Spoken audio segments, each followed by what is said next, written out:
Misfiring Salah seals Liverpool win, keeps title bid on track. Forward Mohamed Salah scored the winner for Liverpool as they came back from a goal down to beat Brighton 2-1 and go top of the Premier League.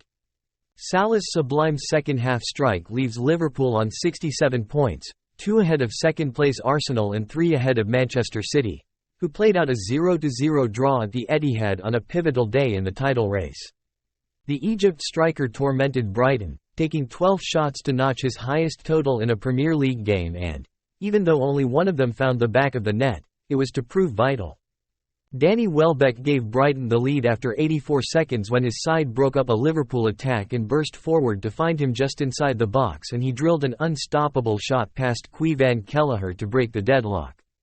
The early goal jolted Liverpool into life and Luis Diaz put them level in the 27th minute after Joel Veltman's attempted clearance went awry, allowing the Colombia winger to steal in behind the defence and hook the ball home. Liverpool's suffocating pressure and incisive attacking paid dividends again when Alexis Mac Allister teed up Salah to fire them into the lead.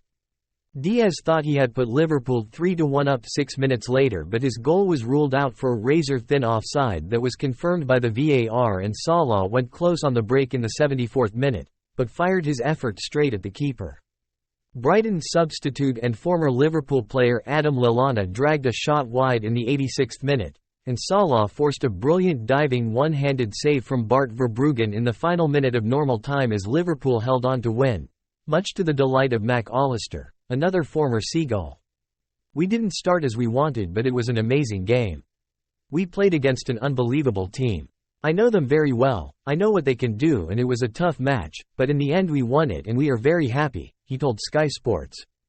"I would rather not concede so early, but the mentality of the boys is amazing, and that is what you need when you are 1-0 down. Today we showed it again. But next time we have to start the game winning, not losing."